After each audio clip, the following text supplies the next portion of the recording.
What are your views on where the Senate goes from here?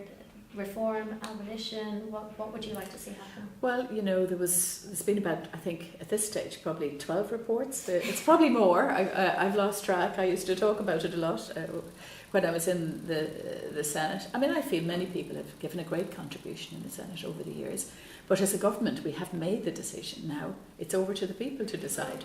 So, it's going to be a question now of the people saying, well, what do you want?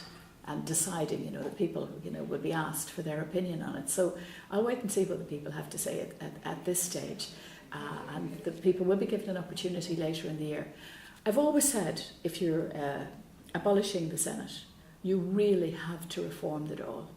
And the Dáil has to be seen as a more effective place than it is at present.